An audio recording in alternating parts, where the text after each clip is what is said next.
নমস্কার বন্ধুরা, আজকে শুভ নববর্ষ। এই শুভ নববর্ষের দিনে আপনাদের সকল বন্ধুকে আমার তরফ থেকে প্রীতি, শুভেচ্ছা ও অভিনন্দন। আপনারা বছর জুড়ে সকলে ভালো থাকবেন, সুস্থ থাকবেন এই কামনা করি। আজকে আমি যে রেসিপিটা দেখাবো সেটা হচ্ছে পনির মহারানি। পনির মহারানির জন্য এখানে নিয়ে নিয়েছি আমি পনির কেটে নিয়েছি, আর এখানে আমার 400 গ্রাম মতো পনির আছে। আর মহারানিতে একটু আলু দেবো, তাই আলুটাও ছোট ছোট করে কেটে নিয়েছি। কারণ পনির মহারানিতে তো জল দেওয়া যাবে না, সেজন্য আলুটা যাতে সেদ্ধ হয় তার জন্য ছোট করে কেটে নিয়েছি। আর নিয়ে নিয়েছি এখানে পেঁয়াজ কুচি, আদা রসুন বাটা, লঙ্কার গুঁড়ো, জিরে গুঁড়ো, চিনি, ঘি, কসুরি মেথি, দুধ, তেজপাতা, গোটা গরম মশলা, কাজু বাদাম বাটা, পোস্ত বাটা আর টমেটো পিউরি আর সাদা তেল। প্রথমে আমি উনুন ধরিয়ে একটু গরম জল বসিয়ে দিয়েছি। এই জলের মধ্যে একটু সামান্য নুন দিয়ে দেবো, দিয়ে জলটা আমি নামিয়ে নেবো। এটা পনিরটা ভাজার পর আমি এই জলে দিয়ে দেবো।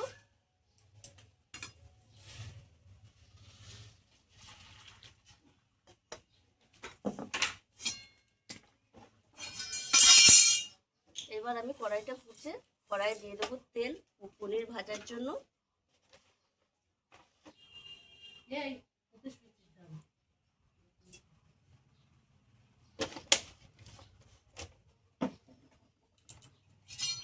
তেলটা একটু গরম হবে, তেলটা গরম হয়ে গেছে। এবার আমি পনিরগুলো ভেজে নেব। এভাবে আমি সব পনিরটা একসঙ্গে ভেজে নেব। আর আপনারা ইচ্ছে করলে পনিরে আলু নাও দিতে পারেন। আমাদের বাড়ির সবাই একটু আলু পছন্দ করে, ওই জন্য আমি দিলাম আলুটা। পনির ভাজা হয়ে গেছে, হালকা করেই ভাজবো। এবার আমি গরম জল করে রাখা জলের মধ্যে দিয়ে দেবো সব পনির তুলে। এবার আমি আলুটা ভেজে নেব।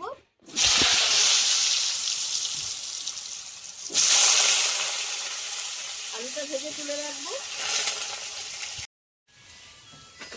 এবার আমি ভেজে না আলুগুলো তুলে নেব। আলু পনির সব ভাজা হয়ে গেছে। এবার আমি ফোড়নে দিয়ে দেবো এলাচ, লবঙ্গ, দারচিনি আর তেজপাতা।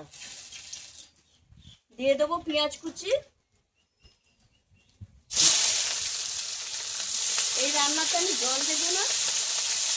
আর এর মধ্যে আমি কটা কসুরি মেথি একটু হাতে ডলে দিয়ে দেবো, দিয়ে পেঁয়াজটা ভালো করে একটু ভেজে নেব। পেঁয়াজটা হালকা ভাজা হয়ে গেছে। এবার আমি আদা রসুন বাটা দিয়ে দেবো। দিয়ে দেবো একটু জিরের গুঁড়ো, লঙ্কার গুঁড়ো। জিরের গুঁড়োটা অল্প করেই দেবো। Tomato puree. মশলাটা ভালো করে একটু কষিয়ে নেব। এবার আমি দিয়ে দেবো স্বাদ মতো লবণ। স্বাদ ব্যালেন্সের জন্য চিনি,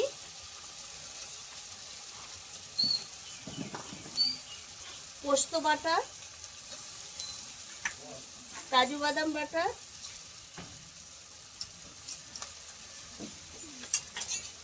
এর সঙ্গে আলুগুলোও দিয়ে দেবো। আলুগুলো একটু কষিয়ে নেবো এর সঙ্গে, তাহলে আলুটা একটু সেদ্ধ হয়ে যাবে। যেহেতু আমি জল দেবো না। এই দেখুন বন্ধুরা, এই জ্বালানিটা লো টু মিডিয়াম আছে রেখে আমি এরকম কষিয়েছি, যার জন্য আলুগুলোও সেদ্ধ হয়ে গেছে। আর এবার আমি দিয়ে দেবো এই যে দুধ, তার সঙ্গে পনিরগুলোও দিয়ে দেবো।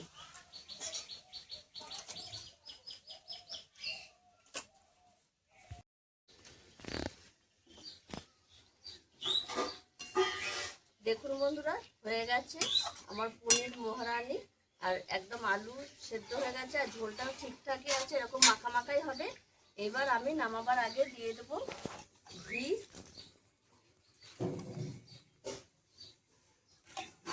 আর দিয়ে দেবো হাতে ডলে কসুরি মেথি। কসুরি মেথি প্রথমে দিয়েছিলাম, আবার একটু নামাবার আগে দিলে এটা খেতে খুব ভালো লাগে। দেখুন বন্ধুরা, কত সুন্দর হয়েছে পনির মহারানি।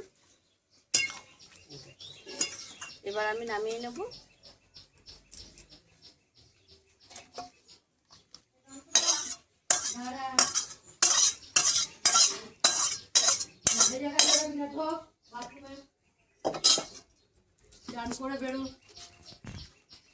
আপনারা এইভাবে একবার পনির মহারানি করে খাবেন, অসাধারণ লাগে। এর একটা দারুণ সুন্দর গন্ধ আসছে, আর খেতেও এটা অসাধারণ লাগে। আর আমি যেইভাবে রেসিপিটা করেছি সেইভাবে আবার করে খেয়ে দেখুন, দারুণ লাগে।